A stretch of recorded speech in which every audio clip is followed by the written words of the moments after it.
Muy buenas tardes a todas las personas que ya están conectadas en este ya el quinto webinar de esta serie de campaña de verano. Les comento que para este webinar ustedes nos pueden hacer sus preguntas a través del chat, las cuales los expositores responderán al final de la presentación. En esta oportunidad es importante también mencionar de que en el sitio web de YouTube de Salud Digital están siendo subidos estos webinars para que los puedan consultar posteriormente. En esta oportunidad, como les decía, vamos a presentar el tema prevención y manejo de mordedura de arañas. Esta exposición se dividirá en dos bloques. Primero contaremos con el doctor Mauricio Canals. Él, como ustedes pueden ver en la presentación que ya está desplegada, pertenece a la Facultad de Medicina de la Universidad de Chile. Y posteriormente contamos con el doctor Maximiliano Ramírez. Él pertenece a la Facultad de Medicina de la Universidad Católica y él también presentará posteriormente el manejo clínico de mordeduras de arácnidos venenosos. Entonces, le doy el pase nomás, doctor, y muchas gracias por estar presente hoy acá. Ok, muchas gracias por la presentación y por la invitación. Entonces, un gusto estar con ustedes y participar en esta simposio o reunión de arañas. Yo voy a hablar de las arañas comunes y venenosas en Chile. Voy a tratar de ser bien escueto para mencionarles cuáles son las arañas en general más comunes y cuáles son las venenosas. En la clase arácnida del orden Aranea, aproximadamente hay 40.000 especies de araña, de las cuales algunas son las arañas segmentadas que se clasifican en mesotele, pero las que ustedes en general conocen son de dos tipos. Unas son las migalomorfas, que son las arañas pollito, y las otras son las araneomorfas, ¿no es cierto?, que son las arañas que son las más comunes en, eh, en las casas en Chile en términos generales. Cuando hablamos de arañas que se encuentran en Chile, ¿no es cierto? Lo que podemos llamar arañas sinantrópicas, ¿no es cierto? Estas son un número bastante menor. En Chile hay 55 familias de arañas y 809 especies, según Platnik, y de las cuales uno puede encontrar, según los trabajos Taucare y en cuales hemos colaborado, ¿no es cierto?, aproximadamente 31 especies sinantrópicas, es decir, especies que habitualmente se asocian al hombre. Y de esas, ¿no es cierto?, el 74% de estas arañas sinantrópicas son introducidas y un 26% endémicas. Aquí tenemos algunos ejemplos de arañas sinantrópicas que son súper comunes. Observen ustedes, aquí tienen el Oxoceles leta, la araña del rincón. Aquí tenemos la araña tigre con su cocún, que es Citodes globula. Aquí tenemos una típica araña de telo de embudo que es Ariadna máxima. Aquí tenemos Steatoda gracia, Steatoda grosa, quiero decir. Aquí tenemos Argiope argentata y Argiope trivitata, que son arañas de tela del norte de Chile. Aquí tenemos los típicos arañas pequeñitas que son saltícidos, que son arañas que saltan muy... estas se encuentran en las ventanas, típicamente en las casas. Esta araña es Polibetes, es una araña grande, ¿no es cierto?, que se puede encontrar en las casas. Una araña peluda, se confunde con migalomorfa porque es grande y es peluda, pero no es una migalomorfa. Aquí tenemos una araña que parecía, es un fólside, esto, una araña de patas largas, es Smingopus pallidus, ¿no es cierto? Esta araña de patitas largas, que se creía que era muy venenosa, pero no lo es. Aquí tenemos la viuda negra, ¿no es cierto? En Chile la viuda negra es Latrodectus torácico, no es Latrodectus mactans. Latrodectus mactans no está en Chile, es de Estados Unidos solamente. Aquí tenemos una araña pollito, ¿no es cierto? Esa es Gran Mostola rosia. Y finalmente otra araña tigre, pero esta es Citodes univitata. Agregué estas tres que son bastante comunes en Chile también, que es Disdera crocata, esta es una araña roja, ¿no es cierto? Miren los enormes que tiene. se encuentra debajo de las piedras, en los jardines, en las casas. Estas son las arañas lobo, arañas, los licócides, que son arañas corredoras también de los jardines muy rápidas. Y este Pholcus falangioides, que es un fólcide que antiguamente se creía que era una araña muy venenosa. Estas son arañas sinantrópicas súper habituales en las casas en Chile. Pero eso no nos interesa saber cuáles son venenosas, ¿no es cierto? Porque ese es el interés fundamental. Entre las arañas venenosas hay que mencionar primero las migalomorfas, de la familia Hexatélide, pero que afortunadamente no están en Chile. Así que primer concepto, en Chile no hay arañas migalomorfas venenosas. Las arañas pollito en Chile no son venenosas. Solo esta en Australia es venenosa, ¿no es cierto? Y estas son las hexatélides, que son arañas tela de embudo, que son Atrax robustos y Adroniche, que tienen una toxina que se llama la atratoxina y que puede ser mortal. Esta es Atrax robusto, no en Chile. Observen a Atrax robustos, observen los quelíceros de la araña, es fantástico los quelíceros, ¿no es cierto? Y ahí una gotita de veneno que está saliendo. Espectacular esta araña, araña pollito, tela de embudo, no está en Chile, en Australia solamente muy venenosa por la atratoxina. Entonces nos quedan las arañomorfas. Y entonces, ¿cuáles son las familias de arañas que son posiblemente venenosas?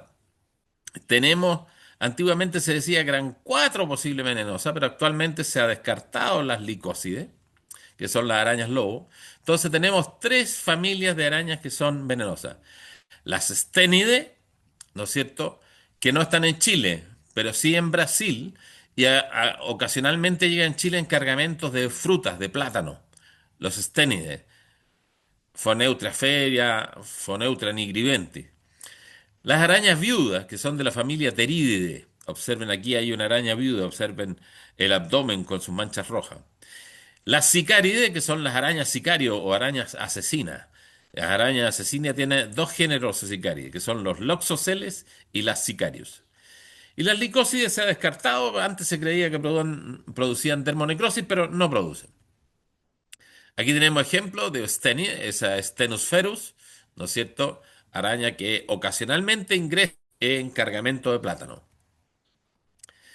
Y de las sicarias en Chile, ¿cuáles son importantes? Fíjese, antes pensábamos que teníamos una araña al rincón nomás, pero luego se dijeron que, bueno, que eran dos. Primero, Loxoceles leta, después se agregó Loxoceles coquimbo, lo sabíamos hace varios años, pero los estudios del grupo de Taucare, Brescoit, Magaláes y colaboradores han descrito en el último tiempo otras cuatro especies. Loxoceles diaguita, Loxoceles payaya, Loxoceles vallenar y Loxoceles vicentei. En el fondo, entonces, actualmente tenemos seis especies de loxoceles y todas igualmente venenosas. Afortunadamente, la especie doméstica, el Loxoceles leta. Las otras en general están cerca de las casas, pueden encontrarse cerca de las casas, pero no ingresan a las casas. Y también hay que recordar que las arañas sicario, ¿no es cierto? Del género sicario, nosotros tenemos a Sicarios tomizoides. Es una araña que se parece mucho a la araña del rincón, es grande, ¿no es cierto? Y tiene exactamente el mismo veneno. En Chile, ¿no es cierto?, existe como el mito de que esta no es venenosa, pero sí es exactamente el mismo veneno que el oxocele. Lo que pasa es que no se han detectado accidentes con esta araña, probablemente porque uno tiene menos contacto con esta araña. Entonces, recuerden ustedes que la araña venenosa de Namibia, muy conocida, Sicarius hani, es exactamente y prácticamente idéntica a Sicarius tomizoides que se encuentra en Chile. Así que, y tiene el mismo veneno, así que esta hay que considerarla venenosa. Sicarius, la araña sicario, araña asesina. Aquí tenemos la oxoceles, la conocemos, araña del rincón, ¿no es cierto? Una envergadura. Hay que distinguir entre tamaño y envergadura. El tamaño es el tamaño del cuerpo, 1 centímetro. La envergadura es midiendo, incluyendo las patas. Eso puede ser más de 2,5 centímetros, más de 3 centímetros en una hembra. Aquí tenemos una hembra, aquí tenemos un macho con el abdomen más pequeñito, ¿no es cierto? Y aquí tenemos la tela y el cocún, ¿no es cierto? El capullo para poner los huevos. Este es el hábitat característico, detrás de los rincones, detrás de los cuadros, en los armarios, en los rincones, etcétera. A veces en el antejardín la podemos encontrar. Las densidades poblacionales máximas son muy similares a las que se han descrito en Estados Unidos con Loxoceles reclusa. Aproximadamente 100 individuos por casa se pueden encontrar fácilmente. Aquí tenemos arañas del género Loxoceles, aquí tenemos Loxoceles leta para que vean bien el tamaño.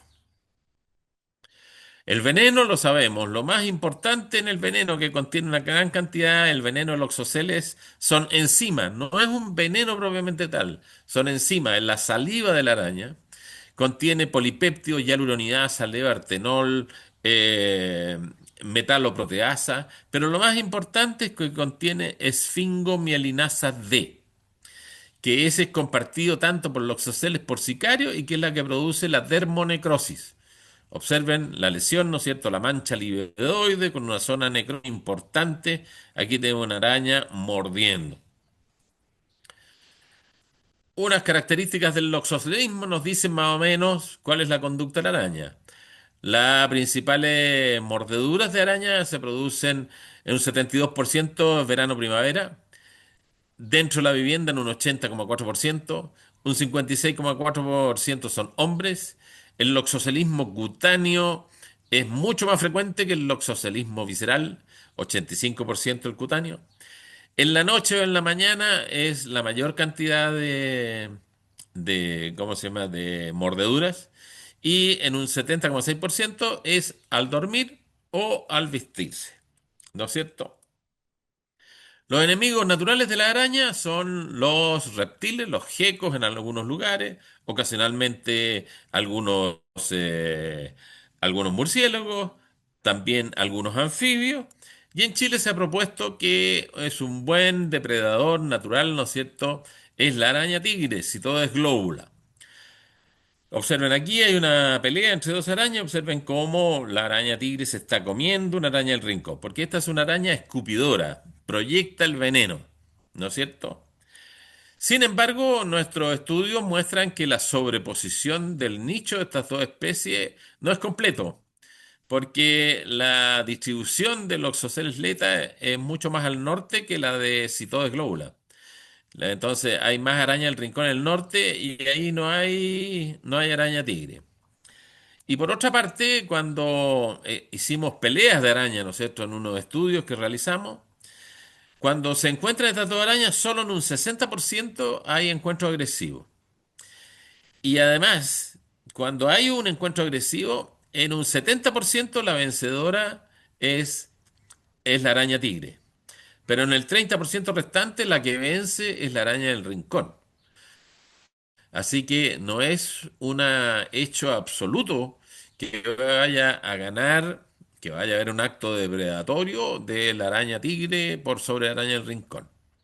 Así que, si bien es cierto, puede tener una acción sobre las poblaciones de araña, nuestros estudios muestran, ¿no es cierto?, que la araña tigre solo es capaz de reducir la población de la araña del rincón en un 20% solamente. O sea, no es un buen control biológico, pero sí ayuda. O sea, cuando uno ve las dos arañas, hay que dejar tranquila, ¿no es cierto?, a la araña tigre. Ahí tiene una araña tigre que se está comiendo una cría de araña del rincón. Hablemos unos minutos, 2 o 3 minutos de las viudas, las arañas viudas. Las arañas viudas son de otra familia de arañas, ya no son sicarias, no son arañas asesinas, son arañas terídides, son arañas de tela, arañas elegantes, bonitas, ¿no es cierto?, con abdomen globuloso y con manchas rojas en el abdomen. Nosotros aquí tienen las arañas terídeas. Fíjense, esta es la Trodectus mactum con el típico, ¿no es cierto?, reloj de arena en el abdomen. Esta es la Trodectus variegatus, pero aquí tenemos a nuestra viuda negra. Esta es la Trodectus thoracicus, la Trodectus thoracicus, en Chile. Aquí tenemos, ¿no es cierto?, otras Latrodectos torácicos. fotografiadas en Chile, ¿no es cierto?, por el grupo La Gente de la Universidad de Concepción, por Aguilera. Y veamos algunas características del latrodectismo. Cuando muerde esta araña tiene veneno, tiene alfa-latrotoxina. Este es un veneno neurotóxico. No es la saliva de la araña como el Loxosceles. Aquí es el veneno neurotóxico. La 74% de las mordeduras en menores de 30 años. En hombre, un 85,4%. En faenas agrícolas, un 77,5%. Es araña, ¿no es cierto?, que se encuentra en ambientes naturales. En la extremidad inferior, un 58,4%. En el verano, 88,3%. Y entre 9 y 19 horas, en un 95%. O sea, son los recolectores, ¿no es cierto?, de fruta los que están expuestos a esto, ¿no es cierto?, un poquito más al sur de Santiago. Aquí tienen al Atrodectus y aquí tienen la alfa-latrotoxina, ¿no es cierto?, que es una toxina que se une a los receptores presinápticos y facilitan la liberación de neurotransmisores como norepinefrina y acetilcolina. Entonces se produce la liberación de calcio, magnesio, potasio y sodio y produce alteraciones, ¿no es cierto? Produce un cuadro doloroso muy parecido, con signos semejantes al infarto, con sudoración, con sensación de opresión esternal, etcétera.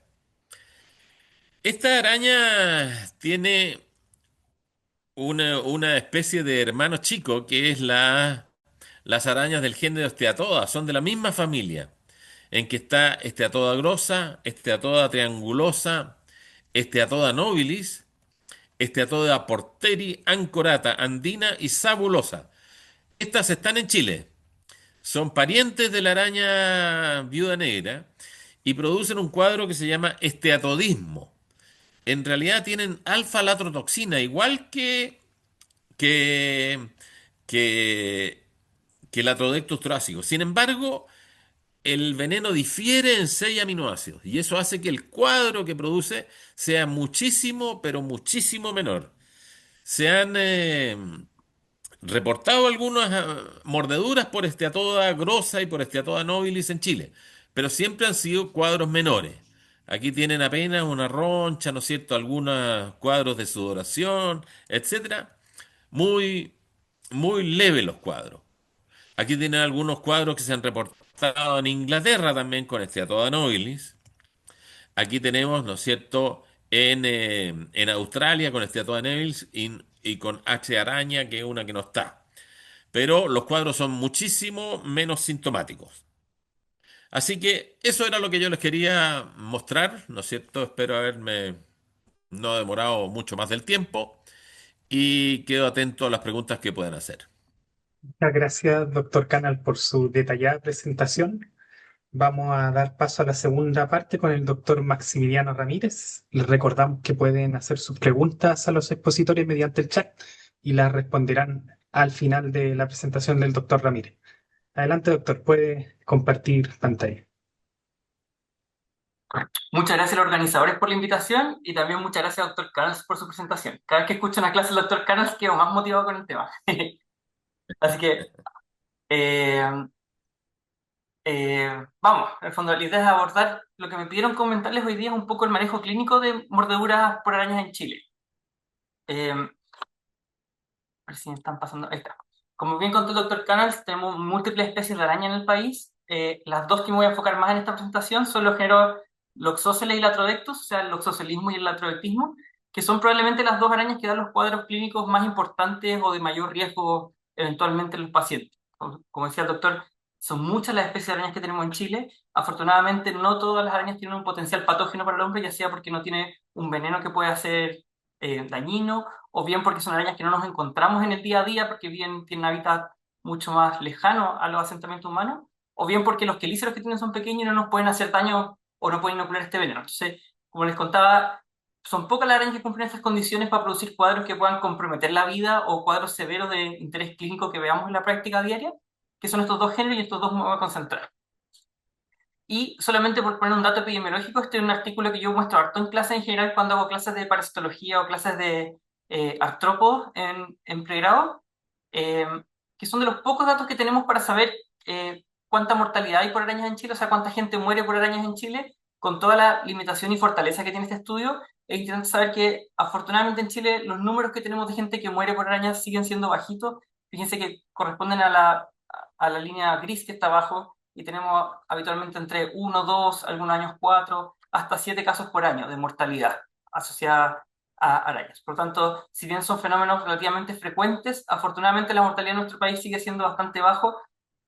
Quiero creer porque en el fondo el manejo de esta enfermedad y de las mordeduras de araña en Chile se hace bastante bien, o porque afortunadamente la mayoría de los pacientes no evolucionan con cuadros graves. Partamos hablando del oxóceles. Como decía el doctor, el oxóceles laeta es la más frecuente. Hay otras especies también en Chile. Esta es una araña súper frecuente domiciliaria. Probablemente todos la hemos visto alguna vez. Probablemente todos la tenemos en nuestras casas dando vueltas. Probablemente todos hemos visto estas telas de arañas bien, como dice, como algodonosas o desarmadas que deja esta araña donde vive. Frecuente debajo de los muebles, debajo de los sillones, atrás de los cuadros, como contaba el doctor.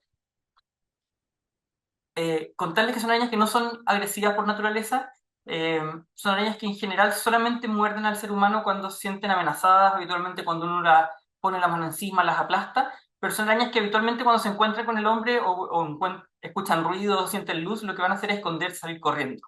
Por lo tanto, habitualmente para que haya una mordedura por los sociales tiene que haber un contacto directo con la araña. Si yo me encuentro de cierta forma de frente con la araña, esta araña no va a salir a perseguirme ni a atacarme como otras especies de arañas que no tenemos en el país. Tal como comentaba el doctor, son mucho más frecuentes las mordeduras en la noche cuando uno está acostado y puede aplastar la araña en la cama, o bien temprano en la mañana cuando uno está vistiendo, poniendo ropa que sacó del closet, por ejemplo. Son más frecuentes en mujeres y niños según la cohorte que tenía yo el dato. El doctor Carlos nos mostró que podía ser en hombre, pero sí, de todos modos, son mucho más frecuentes en verano. Y se sabe que las mordeduras más peligrosas suelen ser las mordeduras de las hembras, y habitualmente en verano las mordeduras pueden ser más peligrosas, cuando también se cree que las arañas pueden estar un poco más deshidratadas, más irritables o en periodos de apareamiento. Y entonces la enfermedad que produce la araña de rincón o de género Loxosceles se llama loxocelismo. Es un veneno, como comentaba el doctor, que tiene una saliva con varias sustancias que en el fondo lo principal que producen es proteólisis, son enzimas, en el fondo lo que digieren sustancias, y por lo tanto el efecto que produce a nivel local o general puede ser de necrosis a nivel tisular, puede producir hemólisis cuando se disemina por el torrente sanguíneo, efectos vasculíticos y coagulantes. Y obviamente la gravedad del cuadro, si esto va a ser el loxocelismo leve que va a tener el paciente o el loxocelismo severo, depende del tamaño de la araña, cuánto veneno se inoculó, qué parte del cuerpo se inoculó, es muy distinto del sitio de la mordedura. Y también hay fenómenos que dependen mucho de la subtilidad del paciente, que no están 100% estudiados, porque hay personas que una mordedura de araña de rincón es mucho más severa que en otras personas. Contarles que la mordedura del loxocelismo, la gran mayoría de las veces son dolores agudos, suelen ser súbitos, un dolor intenso que los pacientes refieren que es como tipo quemazón. He tenido varios pacientes que han referido esto como sienten una quemadura de cigarro, por ejemplo, pero a veces pueden ser indolores, y eso es importante, que saber que algunas mordeduras por loxóceles pueden pasar más desapercibidas porque no duelen. Solamente se ve la araña en el 60% de los casos, o sea, un poquito menos de la mitad de los casos, el paciente sintió el dolor, siente el cuadro clínico, pero no vio la araña. 60%, afortunadamente un poco más de la mitad, no sé, están poniendo una chaqueta, sienten el dolor, se sacan la chaqueta y ven la araña que sale corriendo de la chaqueta. Y se estima que probablemente es una araña súper frecuente, la tenemos en la mayoría de las casas de nuestro país. Probablemente existen casos que son muy leves y subclínicos, no lo sabemos, casos subreportados. Por lo tanto, la magnitud real de cuántas mordeduras de araña rincón hay en el país es un número que desconocemos. Afortunadamente, queremos creer que hay un gran número de mordeduras que no van a ser graves y no nos vamos a enterar de esas mordeduras. Y probablemente los pacientes que van a consultar son los pacientes que obviamente sintieron el dolor, los pacientes que evolucionan con cuadros más graves, o los pacientes que vieron la araña y obviamente se asustaron por eso. El diagnóstico del loxocelismo en cualquiera de sus variedades es un diagnóstico importante que es clínico. A la fecha no existe ningún examen de laboratorio ni test diagnóstico para confirmar una mordedura de araña rincón. Hay exámenes para estratificar el riesgo, para saber el daño que produce la araña rincón, pero no hay un test diagnóstico. Han habido hartos ensayos en investigación, del momento no hay ninguno que haya llegado a comercializarse ni usarse en la práctica clínica rutinaria. Así que sigue siendo un diagnóstico clínico. Y esto, un mensaje importante que saqué de la guía clínica de manejo de mordedura, que saqué algunos mensajes que les voy contando, son mensajes clave, que siempre las mordeduras de araña rincón hay que tenerlas como una mordedura potencialmente peligrosa, nunca subvalorarla, y sobre todo porque la mayoría de los casos letales, que afortunadamente han sido pocos, son casos porque se ha faltado la sospecha, no se derivó oportunamente al paciente, no se hizo el manejo apropiado en el momento, y son casos de pesquisa tardía. Por lo tanto, ante la sospecha del loxocelismo o ante un loxocelismo siempre hay que estar muy atento, muy alerta de cómo va a evolucionar ese paciente. La clínica del cuadro del loxocelismo se divide en dos grandes grupos. Uno es el cuadro cutáneo, o sea, compromiso de la piel, partes blandas, y otro es el cuadro visceral, que es el compromiso sistémico, y entre medio obviamente existe un cuadro que se llama cutáneo visceral que tiene componentes de ambas. Aproximadamente el 90% de los casos van a ser cutáneos, alrededor de un 10 a un 15% va a tener un cuadro con compromiso visceral, ya sea visceral o un cutáneo visceral, y del cutáneo existen dos variantes que son las que les voy a comentar. Esta es la variante más frecuente del oxocelismo, que es el oxocelismo que se llama el oxocelismo cutáneo, o el apellido específico del oxocelismo cutáneo necrótico, el más frecuente. Es el que produce la placa livedoide clásica que uno le enseñan en semiología en medicina, es el que produce el cuadro clínico habitual de necrosis a nivel de tejido blando, partes blandas. Entonces, suele partir con un eritema pequeño, habitualmente en las primeras horas solamente hay una zona que está enrojecida, una zona dolorosa, que con el pasar de los días y las semanas evoluciona hacia una zona necrótica que se va a ulcerar.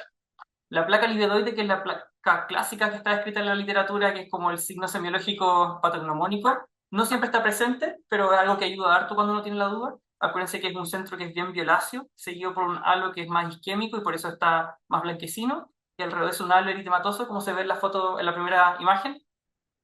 Desaparece habitualmente a las 24 horas. En un plazo de 3 a 4 días, esta lesión evoluciona hacia la necrosis, como pueden ver en la progresión de las imágenes. Eh, Más del 50% de los casos van a tener compromiso profundo, o sea, es más allá de la dermis. La lesión se termina por delimitar completamente dentro de una semana, en que uno dice, hasta acá creció la lesión, este fue el mayor tamaño que tuvo aproximadamente la semana, y ya en un plazo de 2-3 semanas ocurre el desprendimiento del tejido necrótico, que en el fondo uno habitualmente, porque lo hace médico, enfermero, alguien que hace algún procedimiento, destecha la lesión, la destapa, y aparece el tejido granulatorio por debajo. Sin embargo, son úlceras que suelen ser profundas y habitualmente la curación completa de estas úlceras puede demorar varias semanas o meses. Como dato interesante también, hasta la mitad de los pacientes con oxalismo cutáneo necrótico pueden tener algunos síntomas sistémicos medio inespecíficos, un poco de prurito generalizado, rash, cefalea, náuseas, vómitos. Probablemente son los pacientes que vamos a estar más alerta de que pudiese asociarse a un cuadro visceral, pero habitualmente hay cuadros cutáneos que también pueden tener estos síntomas, eh, así que hay que preguntarlo, hay que buscarlo. Esta es una imagen clásica de la literatura médica, está media borrosa, pero se ve efectivamente que la lesión inicialmente con un gran halo eritematoso y cómo evoluciona hacia la necrosis se limita la lesión con pasar de la semana. Traje varias imágenes, todas estas imágenes son sacadas de internet. La primera imagen pueden ver un paciente con una lesión en el antebrazo. Fíjense, la segunda imagen, voy a poner el puntero. Ya está. La segunda imagen pueden ver una lesión, ahí está el centro necrótico con un gran halo eritematoso. Este halo eritematoso es bien grande, probablemente esta lesión sí tiene algún componente de sobreinfección bacteriana. Acá pueden ver la progresión de una lesión. Fíjense, acá tiene una placa livedoide bien clara, que se ve en fondo el centro violáceo, el halo un poco más pálido y después el gran halo eritematoso, que se delimita la lesión y evoluciona hacia la escala necrótica. Ya con varias semanas de evolución se ve el tejido granulatorio en esta. Y esta es interesante porque también es otro sitio anatómico que uno puede decir relativamente descrito o frecuente, que suele ser en la parte proximal de los muslos. Está muy asociado probablemente a alguien que se pone ropa interior o algún pantalón donde estaba la araña y muerde la zona interior de los muslos cerca de los genitales. Acá tengo otra imagen. Este fue un paciente que vimos nosotros recientemente acá en nuestro centro, junto con el doctor Esteban Arao y Marcelo Núñez de dermatología. Fíjense en la primera imagen, esta es una lesión bien clásica. Este era un paciente minero que fue mordido por la araña, una mordedura presenciada. Con el pasar de los días la lesión evoluciona hacia la zona necrótica, como pueden ver, bien delimitada. Después uno realiza la escarectomía, revela el tejido granulatorio subyacente. Este fue un paciente que tuvimos en curaciones bien cercanas. Teníamos la duda si iba a requerir un pabellón, pero afortunadamente se manejó ambulatorio. Y este mismo paciente, miren cómo va evolucionando con el tiempo. Esto fue al plazo de un par de meses y ya llega a la cicatrización completa con una cicatriz que, para lo que pudiese haber sido un exilio cutáneo, la verdad es que una cicatriz que yo encuentro que fue bastante exitosa en su evolución. Otra imagen también de pacientes que hemos tenido, arriba también del mismo grupo del doctor Arado y Marcelo Núñez. Acá pueden ver cómo está la lesión inicialmente y cómo fue la lesión varios meses después de curaciones, eh, curaciones sobre todo el manejo de este paciente, que es una lesión bastante pequeña. La imagen de abajo a la izquierda fue un paciente que yo tuve hace un par de semanas atrás. Este era un hombre joven que estaba moviendo unas cajas en su lugar de trabajo. Él trabajaba en una bodega y sintió este dolor súbito en el pulgar. Nos quedó la duda si efectivamente fue una lesión traumática. Finalmente evolucionó como el exocelismo, tuvo un borde bien necrótico que hubo que ir curando, debridando. Y después con el pasar de las semanas ya fue mejorando la lesión. Afortunadamente no quedó con lesión grande. Y la imagen de la derecha, otra paciente, similar a la que les había mostrado antes, también que vimos en nuestro grupo. Esta es una lesión bastante más extensa. Esto es la cara medial proximal del muslo. probablemente también asociado a esto de arañas que estén dentro de la ropa interior, por ejemplo, dentro de la ropa cuando se está poniendo un pantalón, y muerden en el fondo en la zona del bulbo. Fíjense lo mismo, hay una zona necrótica más central, hay una zona violácea un poco más grande, lo más probable es que esta lesión, la zona violácea, vaya a evolucionar a una zona de necrosis un poco más grande. Es una lesión que estuvimos vigilando de forma bien cercana. Ese es el exocelismo más frecuente, el que les acabo de contar, es el que van a ver en la mayoría de los casos. Afortunadamente, la mayoría de las veces no son cuadros severos y principalmente genera un daño que puede ser más estético, muchas veces funcional, asociado al área de la mordedura, pero la gran mayoría de las veces estos cuadros no ponen en riesgo la vida del paciente. El segundo cuadro del exocelismo que les voy a contar es el exocelismo cutáneo edematoso. Es un subtipo de cutáneo bien poco frecuente. Yo no he tocado ver en ningún paciente, solamente lo he escuchado reportado en literatura. Es un cuadro que se observa mucho más frecuente en niños y mucho más frecuente con mordedura cerca de la cabeza, en que uno dice, afortunadamente la mordedura produce un fenómeno de edema de una magnitud bien importante, lo cual se cree que diluye el veneno, en el fondo en el compartimento extracelular, y eso hace que el cuadro edematoso no evolucione hacia una necrosis, y habitualmente estos niños se recuperan bastante bien en el plazo de una semana, sin tener compromiso sistémico. Probablemente es el exocelismo con la mejor evolución de todas, el que entre comillas uno dijera, ojalá la mayoría de los pacientes pudieran tener este cuadro. Un cuadro que asusta en su momento, se confunde con una afilaxia, un angioedema importante, pero afortunadamente son cuadros bastante benignos en su evolución y no dejan secuelas. Y el segundo gran tipo de loxocelismo, el tercer tipo de los que les he comentado, el loxocelismo visceral o el cutáneo visceral. Este es el loxocelismo que efectivamente uno dice es el temido o el cuadro que es delicado, el que puede producir mortalidad. Es la forma más grave del loxocelismo. Afortunadamente, como les contaba, era entre el 10 y el 15% del loxocelismo, son la minoría, pero la letalidad es alta. Puede ser hasta un cuarto de los pacientes pueden fallecer por loxocelismo visceral si no se trata oportunamente. Y esto es porque el veneno alcanza circulación sistémica y por lo tanto este fenómeno de necrosis se produce de forma más generalizada a nivel del torrente sanguíneo. Afortunadamente, algo positivo que tiene el cuadro del exocelismo visceral, que yo siempre también le enseño a los alumnos y cuando nos llaman por interconsulta a estos pacientes, es que estos cuadros debutan habitualmente entre las primeras 24 horas, máximo las 48 horas. Entonces, habitualmente cuando uno tiene un paciente que fue mordido por una araña de rincón y nos cuenta que la mordedura pasó hace una semana o pasó hace 2 semanas, uno afortunadamente puede respirar tranquilo de que ya no evolucionó hacia el exocelismo visceral.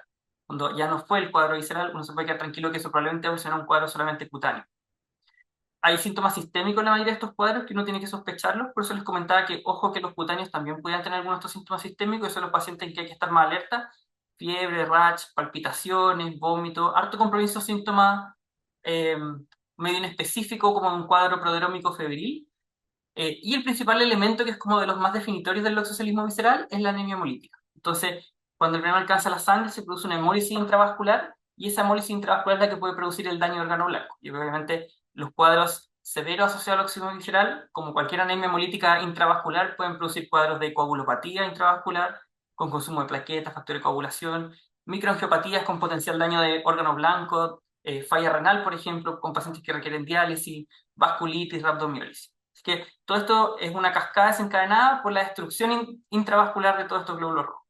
Y en el laboratorio, obviamente, los laboratorios de estos cuadros van a ser bien concordantes con esta fisiopatología. Vamos a ver un hemograma que va a tener anemia, un recuento hematológico con anemia y con signos de hemólisis, por ejemplo, esquistocitos o glóbulos rojos rotos en el frotis. Vamos a pesquisar en la orina hematuria o hemoglobinuria como un síntoma marcador de esta enfermedad, uno de los síntomas precoces que uno debe estar atento, ya les voy a comentar. Y la alteración del de coagulación, obviamente. Dos mensajes importantes a recordar del loxocelismo: siempre acordarse que el tamaño y el tipo de lesión cutánea no guarda relación si es que va a haber compromiso sistémico o no. En el fondo, el loxocelismo cutáneo y el visceral van como por dos carriles paralelos, independientes. Y puedo tener un cuadro cutáneo muy severo, en que no haya nada de compromiso visceral, o puedo tener cuadros viscerales muy severos, sin compromiso cutáneo marcado, con lesiones muy pequeñas, o incluso a veces los cuadros más difíciles en que es desapercibida la lesión inicial. Y lo segundo es que la gran mayoría de los pacientes, como les contaba, del exocelismo visceral o cutáneo visceral que fallecen o que tienen mala evolución, es porque se diagnosticó tardíamente y no se manejó oportunamente, no se derivó oportunamente a la unidad listada para hospitalización. Por lo tanto, habitualmente lo que uno debe hacer es, cuando tengo un loxocelismo en la fase aguda, la mordedura de araña en las primeras 24-48 horas, es el paciente que yo quiero mirar de cerca, vigilar, para saber si es un paciente que evoluciona, vamos a decir, entre comillas, afortunadamente, a un cuadro solamente cutáneo, o si va a evolucionar con algún síntoma o signo que orienta a que va a haber un cuadro visceral. Que primeras 24-48 horas de la mordedura son las más cruciales, después de las 48 horas ya nos podemos tranquilizar un poco más. ¿Cuál es el tratamiento del loxocelismo? me dijeron que esta reunión está enfocada mucho a médicos generales de zona y gente no especialista, que está a lo largo del país, y enfermera y otro equipo de salud, así que cosas generales, no voy a entrar en lo específico de la evidencia del subespecialista, solamente quiero que sepan que los oxalismos cutáneos, como les mostraba, que producen gran compromiso necrótico, fundamental dar analgésicos, estas lesiones duelen. Los pacientes tienen dolor en las lesiones a pesar de que la lesión es necrótica y habitualmente pueden tener, a veces pueden no tener dolor. Es importante manejar el dolor de los pacientes como un síntoma cardinal. Si hay un cuadro muy inflamatorio asociado, uno puede dar antihistamínicos. Siempre las primeras 24 o 48 horas son las primeras horas en que yo debería monitorizar al paciente. Entonces, si pesquiso un gloxocelismo, una mordedura, las primeras 24 o 48 horas, es un paciente que idealmente debiera controlarlo al día siguiente en 24 horas o en 12 horas, dependiendo de dónde estoy trabajando, la factibilidad técnica que tengo de mirar ese paciente, hasta que pasemos este primer periodo de días más crítico. ¿Qué hacemos habitualmente nosotros en nuestro centro? Controlamos con un recuento hematológico, un CELDIN, un hemograma, para ver si hay anemia, hacemos prueba de coagulación y vemos algún examen de orina para ver si hay hematuria, hemoglobinuria.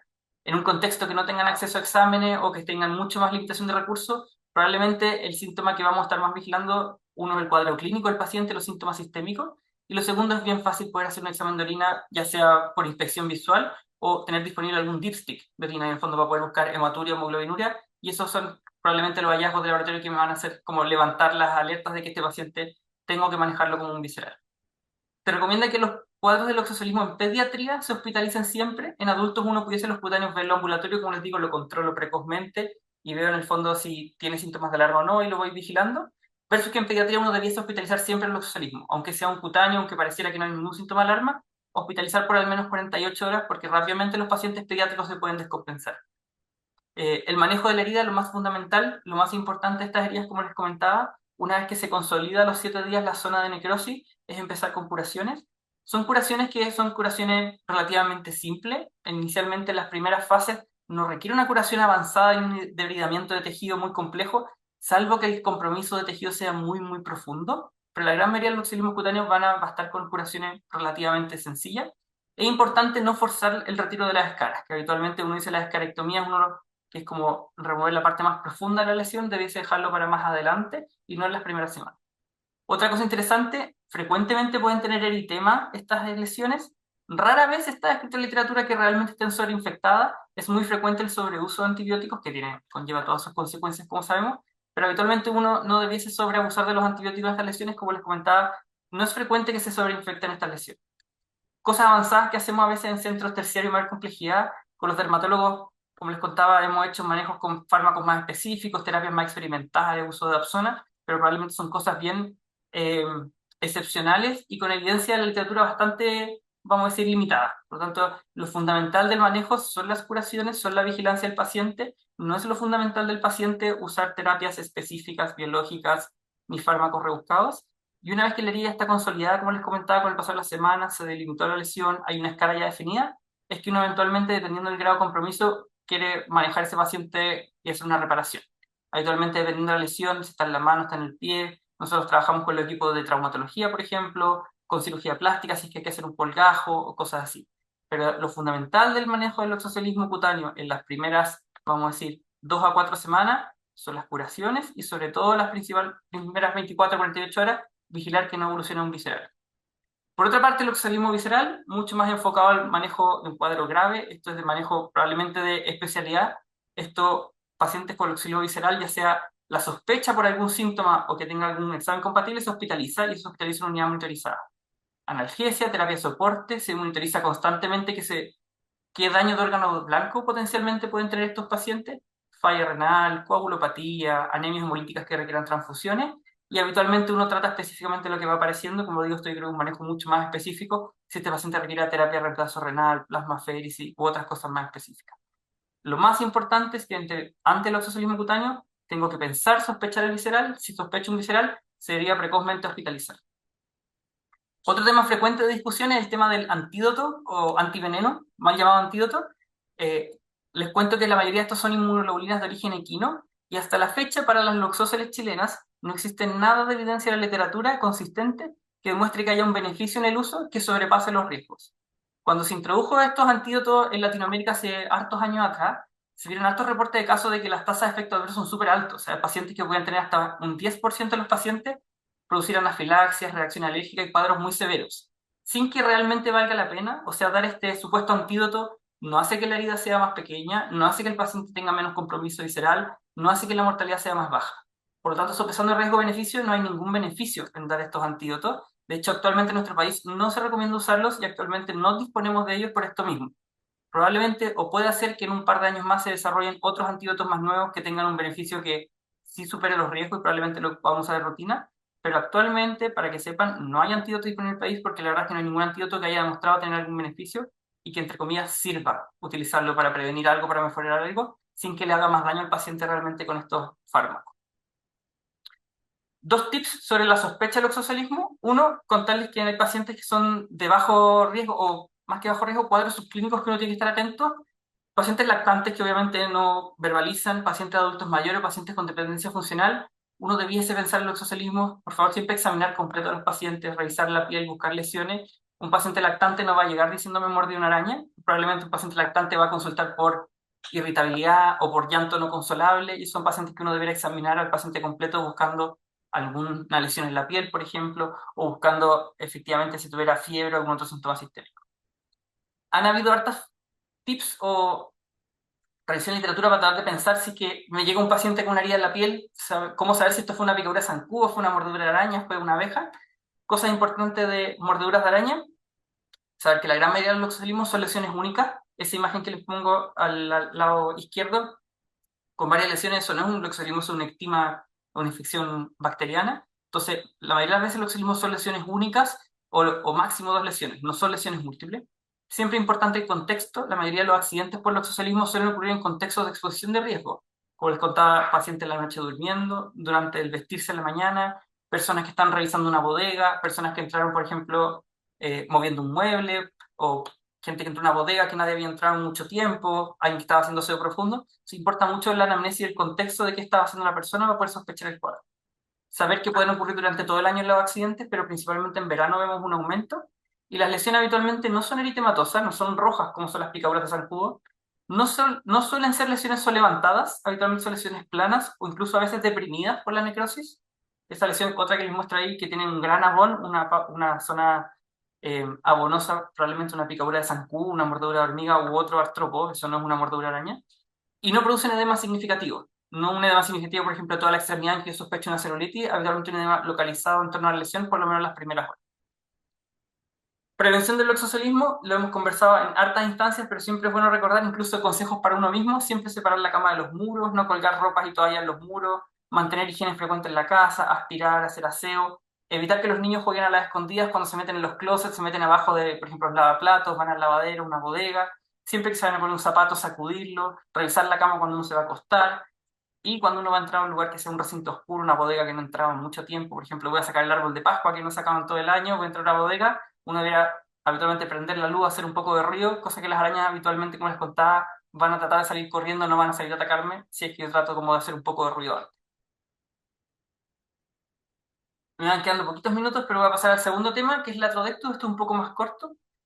Como les contaba muy bien el doctor Canals, el Latrodectus es una araña que tenemos también en Chile, predomina en zonas rurales, habitualmente en campos de cultivo o en zonas como en la tierra, en troncos, en rocas. Excepcionalmente puede encontrarse al interior de las casas, pero suele ser un transporte pasivo. Ejemplo, alguien que sacó leña y la llevó dentro de la casa puede haber acarreado un Latrodectus en la leña, por ejemplo, pero no es una araña que le guste particularmente vivir dentro de las casas. Afecta principalmente a hombres y en faenas agrícolas, como vimos los factores de riesgo, y también las morduras son más frecuentes en verano, igual que el oxocelismo. Y el veneno, también como nos contaba el doctor, tiene principalmente una neurotoxina, que es la alfa-latoxina, que produce un efecto de sistema nervioso autónomo, una combinación entre efectos colinérgicos y fenómenos simpáticos. Todo un cuadro, vamos a decir, bien sintomático, bien semiológico. El síntoma local de la mordedura de araña del trigo o del latrodectismo suele ser el dolor en la mordedura, es el síntoma más cardinal, lo más frecuente que dicen los pacientes es el dolor donde mordió la araña. Suele ser un dolor muy intenso, muchas veces se dice como dolor eléctrico referido, o sea, si me muerde la mano siento una electricidad que sube por el brazo o por la pierna. Las mordeduras suelen ser más frecuentes en las extremidades superiores e inferiores, y en las variantes chilenas, los trayectos torácicos, está bien descrito en la literatura que pueden producir harto dolor dorsal, harto dolor abdominal y a veces dolor torácico. Son dolores no necesariamente referido en el sitio de mordedura, sino que hacia como, vamos a decir, centrífugos en el cuerpo. Suele ser un dolor de inicio gradual y va siendo progresivo con las horas se hace más intenso. Y habitualmente otro fenómeno curioso o interesante para la señalogía del diagnóstico es que uno tiene la mordedura, que suele ser una zona violácea, y habitualmente se produce una diaforesis segmentaria, o sea, el paciente transpira mucho por estos efectos autonómicos, que se dice transpira solo en la zona de la mordedura o solo en la extremidad que lo mordió. Hay hartos cuadros distintos descritos en cuanto a la mordedura, pero el fenómeno de diaforesis, que es una respuesta autonómica segmentaria, es bien clásica y bien descrita. Y el latrodectismo sistémico, por decirlo, lo que va más allá de la mordedura local, es un cuadro que ocurre más o menos en un tercio de los casos, suele debutar las primeras 12 horas, afortunadamente lo mismo que con el loxocelismo. Si el paciente ya no tuvo un cuadro severo después de una semana una mordedura, ya no fue, uno se queda tranquilo. Si ve que le dice, me mordió el araña hace 5 días y tengo riesgo vital, ya no tuvo riesgo vital ese paciente. Y se caracteriza por síntomas generales, náuseas, vómitos. Esta liberación de acetilcolina produce contracturas musculares y fasciculaciones. Un síntoma bien característico descrito es el abdomen en tabla, que en el fondo es la rigidez de los músculos de la pared abdominal. Un cuadro bien doloroso, contracturas musculares intensas y muy dolorosas en los pacientes. Y se produce un cuadro que puede ser parecido a un síndrome colinérgico, no es exactamente igual, pero tiene algunos elementos: hipertensión, diaforesis, taquicardia, dolor precordial que puede parecer un infarto en algunos casos, muchos fenómenos secretorios. Los pacientes producen sudoración profusa, salivan, rinorrea, aumento de las secreciones intestinales, las secreciones bronquiales, mucha broncorrea. Estos son pacientes, entre comillas, húmedos. Y los espasmos musculares que pueden producir en músculo esquelético, como les contaba, contractura, o musculatura lisa que puede producir dolor abdominal, parálisis intestinal y el priapismo como esos síntomas clásicamente. Interesante también saber que las especies chilenas, habitualmente los latrodectos chilenas, no producen compromiso cardíaco, es poco frecuente. Siempre es bueno tenerlo presente dentro del diagnóstico diferencial, uno puede ser de un infarto, pero el compromiso de dolor torácico no es tan frecuente en nuestras arañas chilenas como otras arañas. El diagnóstico del latrodectus también es clínico, como, igual que el oxalismo, no existe un test diagnóstico. Súper importante que como el cuadro en algunos casos de síntomas colinérgicos es muy similar a una intoxicación por pesticidas, por ejemplo, órganos fosforados, carbamatos, que son cuadros de cialorrea, por ejemplo, pacientes secretores con contracciones musculares, y se da también en el ambiente rural de pacientes que trabajan o personas que trabajan en ambientes agrícolas. Ese es un diagnóstico diferencial muy importante que hay que tener presente en estos cuadros. De hecho, es mucho más peligroso una intoxicación por pesticidas que probablemente la mordedura de una de estas arañas. Y habitualmente el único examen que uno recomienda hacer de rutina es un electrocardiograma si es que uno sospecha algún cuadro cardiológico más por diagnóstico diferencial. El tratamiento, afortunadamente, la mayoría de los cuadros del latrodectismo son bastante benignos, son cuadros bien sintomáticos, uno dice bien exagerados, como que el paciente se ve mal, pero afortunadamente evolucionan bastante bien y lo que requieren es una terapia de soporte las primeras 48-72 horas y el cuadro después cede completamente. Entonces, analgesia es un pilar importante porque estas contracturas musculares son muy dolorosas, los pacientes les duelen los músculos, les duele la pared abdominal, les duelen las contracturas musculares, así que analgesia. Hidratación, porque fácilmente se pueden deshidratar estos pacientes con el fenómeno secretorios que tienen. Se han recomendado el uso de relajantes musculares o benzodiazepina. Nosotros tenemos experiencia utilizando a veces neostigmina en una dosis única como dosis de rescate y la verdad es que nos han dado bien con los pacientes. Si es que el paciente tuviera mucha broncorrea, o sea, mucha secreción bronquial que en fondo está afectando la vía aérea, está descrito que uno pudiese manejar a ese paciente con ventilación mecánica invasiva unas 24-48 horas, pero son casos poco frecuentes. La gran mayoría con pseudoanalgesia, uno pudiese decir, con sedación, analgesia y alguna de las modalidades relajantes musculares andan bastante bien. Lo mismo que con el loxocelismo, antivenenos no tienen evidencia, no tenemos disponibles en Chile y la verdad es que estos producen incluso más alergias que los otros antivenenos para el loxocelismo. Por lo tanto, ni siquiera piensen en utilizarlos porque no los tenemos y no tienen ningún beneficio para nuestras arañas demostrado. El pronóstico, como les contaba, en general es bueno. Es poco frecuente que alguien muera por un latrodectismo. Son cuadros bien sintomáticos, se ve mal el paciente, pero como les comentaba, afortunadamente la mayoría con un buen tratamiento andan súper bien. Eso sí, hay una convalecencia como de 1 o 2 semanas de fenómenos musculares y neurológicos que se recuperan. ¿Cómo se previene el latrodectismo? Usar insecticidas, obviamente, educar en la prevención de accidentes laborales. Probablemente acá hay un gran rol en la salud laboral y preventiva de que la gente que trabaja en faenas agrícolas tiene que usar equipamiento y vestimenta adecuada que cubra las extremidades, obviamente porque va a estar en contacto con el hábitat de esta araña. Y obviamente conservar los depredadores naturales de estas aves también siempre ayuda. Finalmente, para ir terminando, mis últimas 3 diapositivas. Esas son las 2 grupos de arañas más importantes que importara que conociera el manejo sintomático, pero eventualmente a ustedes les pudiese consultar a llevar un paciente con cualquier otra exposición a otros arácnidos en Chile, una araña pollito, una araña estas de tubito, que son como conocidas que nos contaba el doctor Canals. Y afortunadamente, como les comentaba, para la gran mayoría de las otras arañas que son cuadros benignos, son cuadros autolimitados, que no suponen un riesgo para la vida de las personas, con simplemente analgesia y eventualmente algún antihistamínico, el que tengan disponible, estos cuadros van a andar la mayoría de las veces bastante bien. Si las reacciones son un poco más severas, uno pudiese dar un curso de corticoides cortito, ya sea tópico en la zona de la mordedura o corticoides orales, pero insisto, esto es un manejo principalmente sintomático de un cuadro que va a ser leve, autolimitado, sin riesgo vital, benigno. Y obviamente uso antibióticos solamente si hubiera una infección evidente, no usar antibióticos porque sí. Eh, Me acordé hace un tiempo atrás, hemos tenido un caso de esta como exposición a arañas pollitos, alguien que había jugado, y estos pelitos de arañas pollitos también producen unas reacciones urticariales. Eso también se manejan de la misma forma, con antihistamínicos y eventualmente un poquito, una dosis de corticoides. ¿Qué hacer con una mordedura de araña? Recomendaciones para la población general. Esto he visto un poco más de la personal, no de la salud. Siempre insistir a la gente que mantenga la calma. Mucha gente esto siembra pánico y a veces en el pánico pueden ocurrir más accidentes de lo que realmente iba a ser el cuadro inicial. Si es que pueden atrapar a la araña, nos sirve que lo traigan al servicio de urgencia para identificarla. Tratar de que no la aplasten. Si no la pueden atrapar, ojalá una foto. Si no se puede, no se puede. No insistir en eso. No va a perder tiempo la persona tratando de atrapar la araña en la casa buscándola. Si uno tiene la araña, la puede mandar a laboratorios para identificación si quisiera hacerlo. Esto sirve a veces como diagnóstico retrospectivo. En el fondo no me va a cambiar mi conducta en agudo de lo que voy a hacer en el tratamiento del paciente, pero a veces hay pacientes que quieren saber qué es la araña y eso uno lo puede mandar a laboratorios como el ISP. Nosotros también tenemos disponible en nuestro laboratorio de identificación de araña. Existen redes en el fondo para identificar y uno puede estar tranquilo si era una Loxosceles latrodectus o era otra araña de otro género. Lavar con abundante agua y jabón el sitio de la mordedura, aplicar frío local e ir al centro asistencial con calma. Lo mismo que digo, a veces solamente por manejar apurado yendo al SAP o al CEFAM o a la urgencia, el paciente choca y tiene un accidente mucho más grave de lo que puede ser sido la mordedura de araña. Y ante la duda, el teléfono del centro de toxicología también siempre pueden orientar para saber cómo manejar inicialmente a estos pacientes si es que no tienen mucha experiencia, no saben bien qué hacer.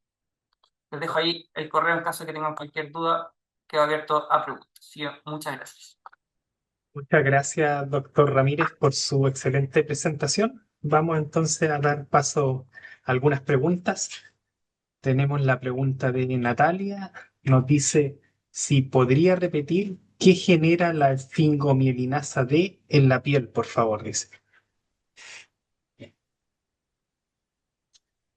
Me parece que esa pregunta es para el Bueno, doctor Canals, sí, porque fue al principio durante su sí, presentación. bueno, yo creo que lo dijo el doctor Ramírez también, lo que produce la esfingomielinasa D, lo que produce es dermatonecrosis o dermonecrosis, entonces va a producir una necrosis en tejidos superficiales, llegando incluso hasta los planos musculares en que se pueden ver la necrosis es bien grande, la extensión necrótica es bien amplia en general cuando hay un loxosolismo cutáneo que está bien instalado. Esa es la cosa principal. Ahora, si esa esfingomielinasa D penetra al torrente sanguíneo, ¿no es cierto?, puede provocar daños más a distancia, pero fundamentalmente el problema es la necrosis, es lo que va a producir.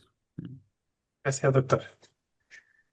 Diana nos consulta si se adquiere algún tipo de inmunidad después de una exposición. Súper buena No, pregunta. La respuesta es no, por ningún motivo. por ningún motivo, nunca, jamás.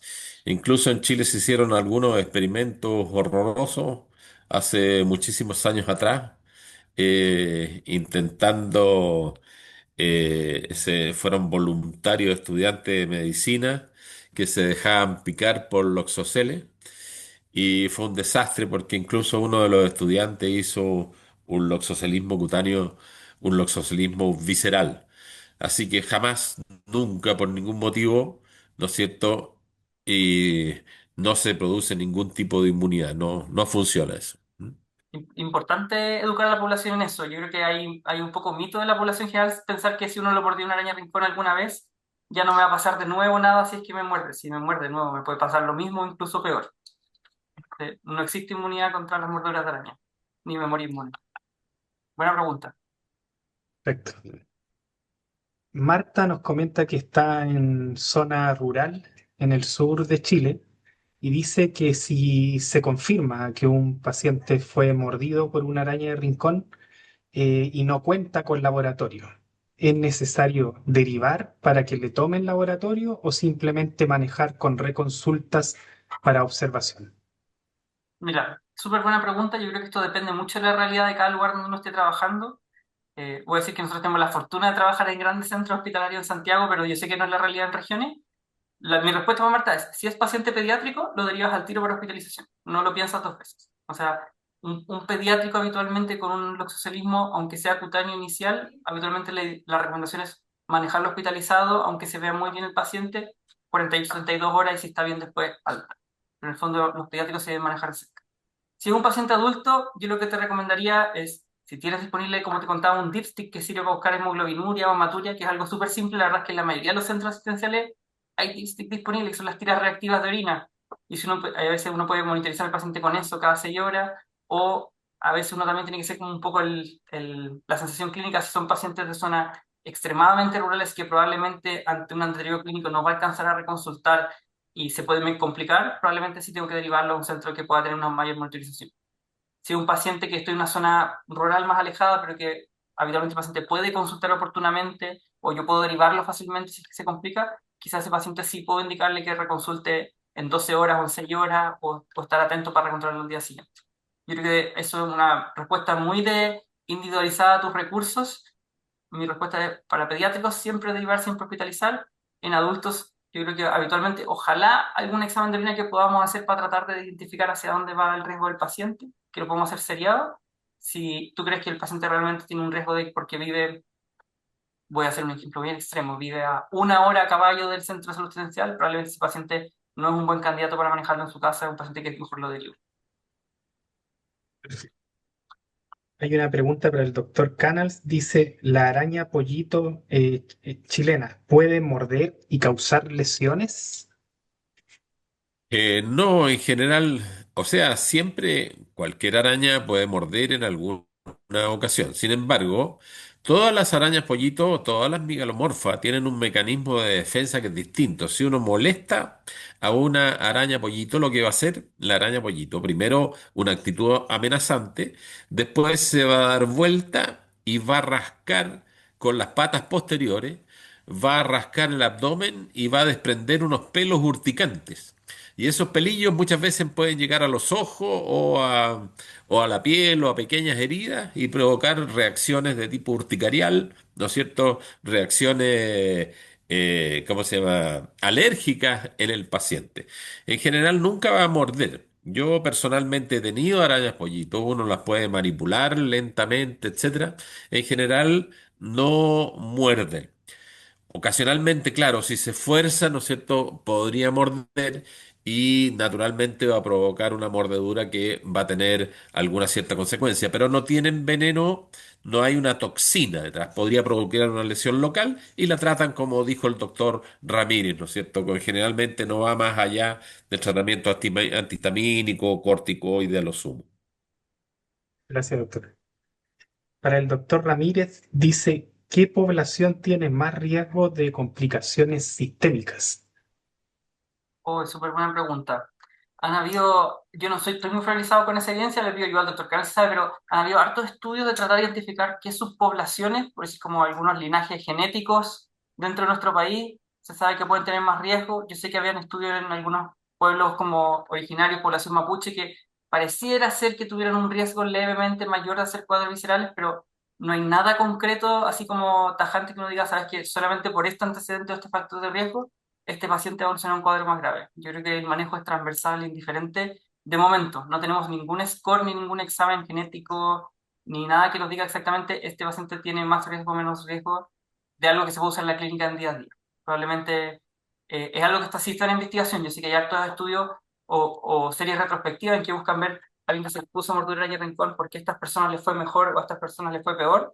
Y esto estoy tratando de buscar si será algún factor genético, algún factor familiar, sería un polimorfismo HLA, no lo sabemos, eso probablemente todavía está en estudio. Así que mi recomendación, manejo transversal igual para todos de momento. Yo Gracias. coincido con eso, efectivamente, yo no conozco estudios en ese sentido. Y cuando se traten de hacer esos estudios, siempre va a haber un problema de número, ¿eh?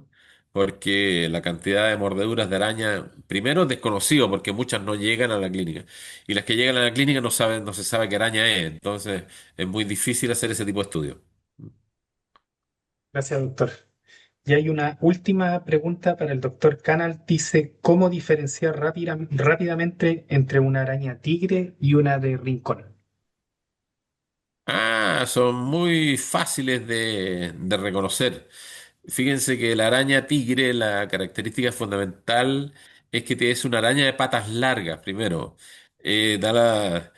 Antiguamente han escuchado el término papaíto de piernas largas, Daddy Long Legs, ya las patas le quedan grandes. Primero, el primer punto. Y segundo, esas patas tienen bandas claras y oscuras, lo que le da un aspecto, por eso le dicen araña tigre, ¿no es cierto? Araña de pata tigrada, parece que usara calcetines rayados, ¿ya? Y es una araña que es muy lenta, muy tranquila, siempre la van a ver en el día, la van a ver no moviéndose.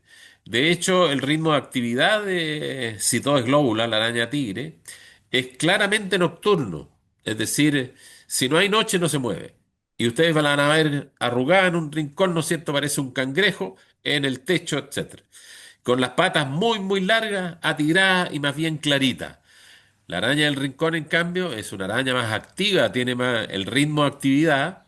Si bien también es nocturna, tiene un pic de actividad también en las tardes. Entonces uno la puede ver moviéndose en el día.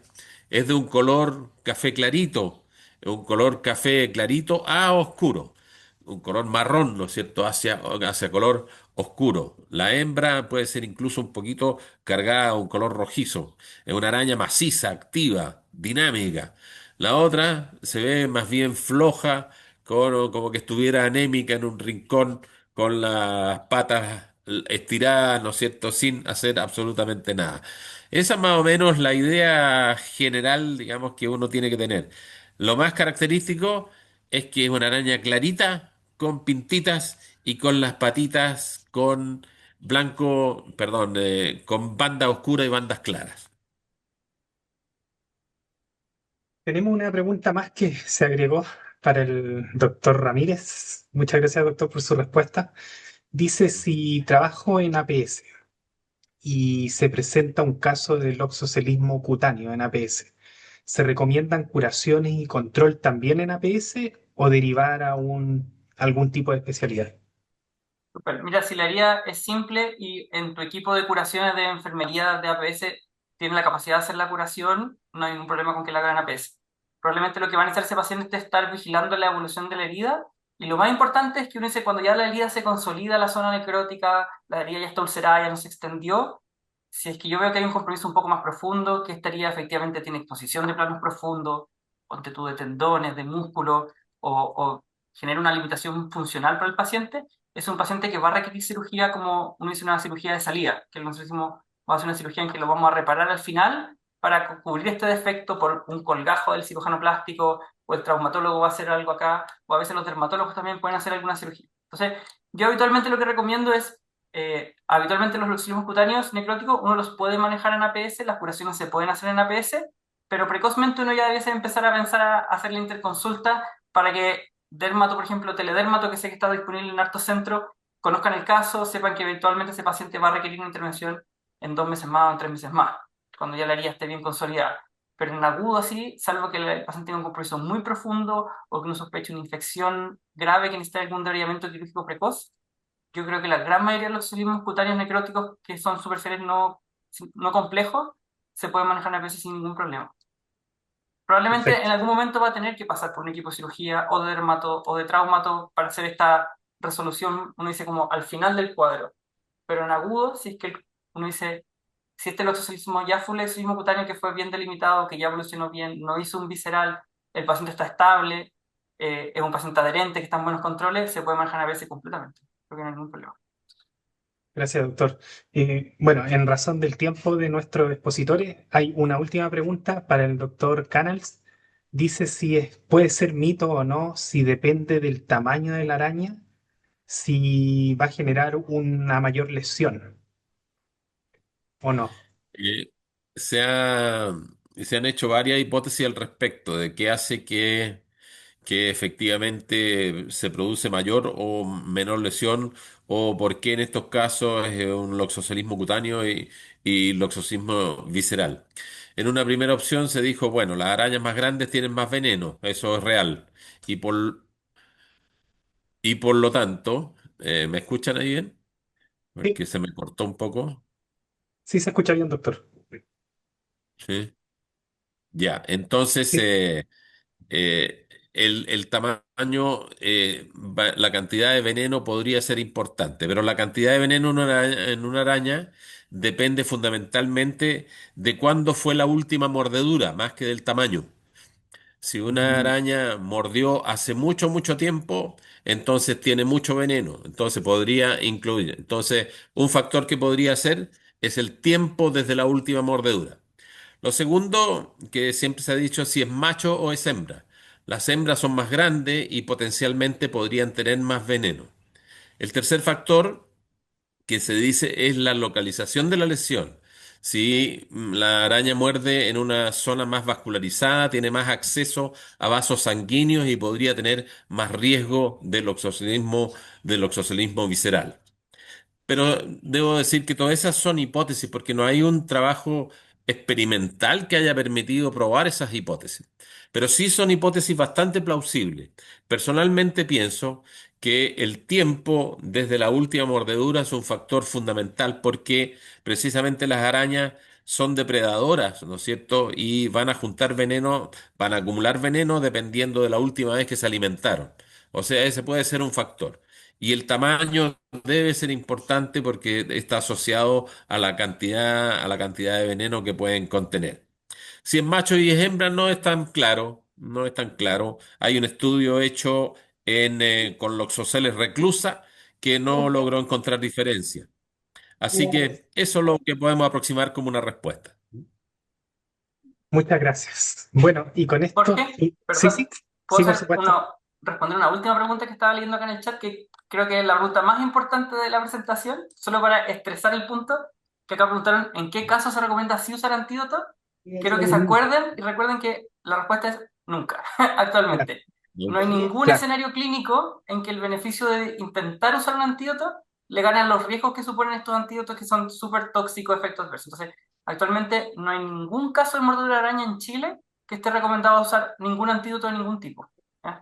Se van a olvidar que existen los antídotos para el manejo del oxalismo y la trovetos.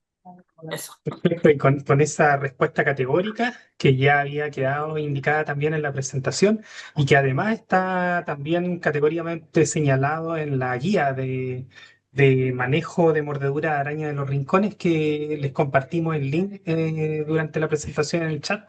También se compartió el link del lugar en el sitio web de Salud Digital donde están quedando grabados estos videos.